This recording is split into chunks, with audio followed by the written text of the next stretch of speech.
We met in January of 2003. I was the editor of a Christian music magazine. We met on AOL Instant Messenger and we just instantly hit it off. She had a life about her that I had not encountered before. We were married in October of 2004. And then we went on to have 3 children. I thought that she was my life partner forever. Looking back, I can recognize that I was not straight.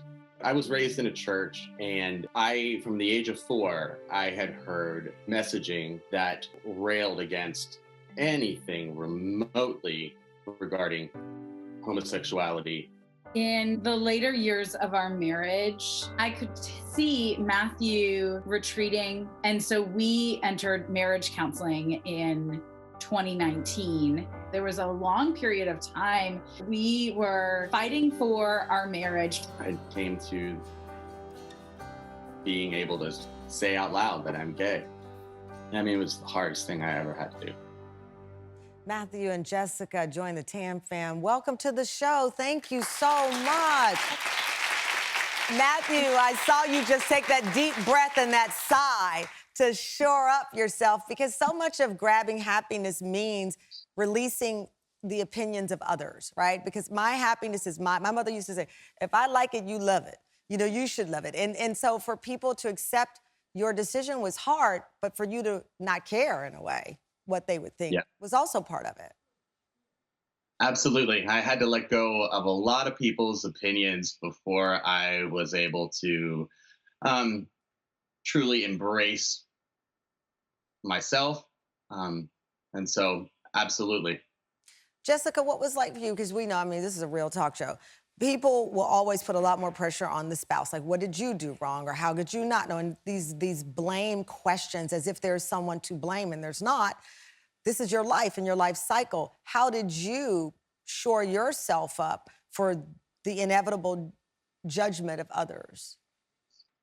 I think when Matthew and I made the decision to come forward and say that we were getting divorced and that he was gay, it was really important to me that he come out at the same time that we announced that our marriage was ending, because that was the full truth. And I think that we're always safest when we are 100% truthful. And so by stepping into this next chapter, fully embracing our truth as a family and individually, I think we were able to do that really well. And Matthew, this had many layers for you, as we said, successful in the world of Christian content. It is still your faith. It's not as if, you know, you're throwing your faith out with living your truth and all of those things. I don't want to ask what was your talk with God like, because that's a personal, intimate thing. But what was your talk with God like when you had to have that? It was ongoing. There were a lot of talks with God, and there are still lots of talks with God. That's a good thing.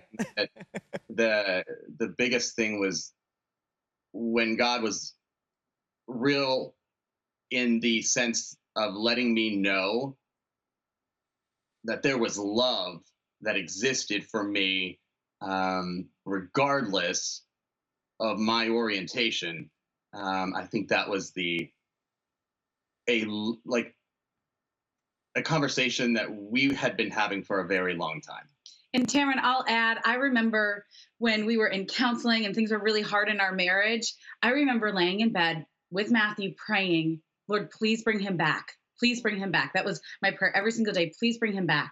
And in the months that followed after he moved out and we had decided we were getting divorced, I remember just this whisper that I felt was from the Lord saying, I brought him back.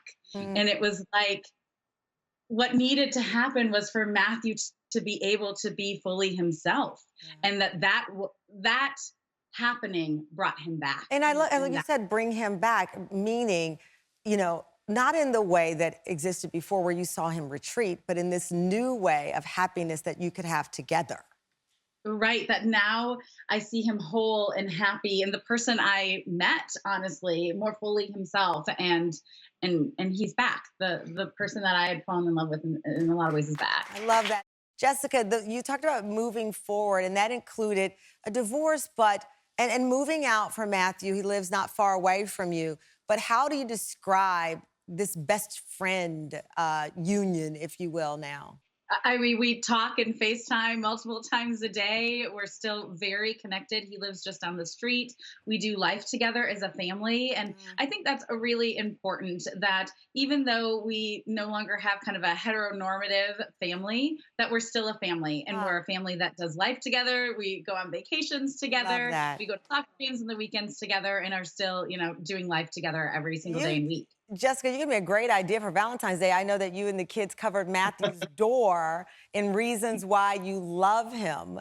And I think that is so, I'm going to do that next year. I think I'm stealing it. But how did it feel, Matthew, after all you've been through and how difficult of a journey it was to find this happiness, to look at that door with your kids saying why they love you?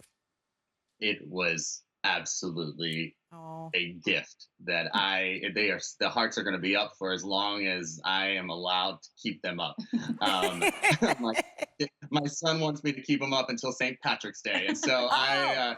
it was a beautiful, beautiful reminder, and I am really, really blessed. You are that. And I know that you have both of you between the two of you, a lot of fans who supported this journey and who support this journey. Just got a few seconds left, but how do you define happiness now?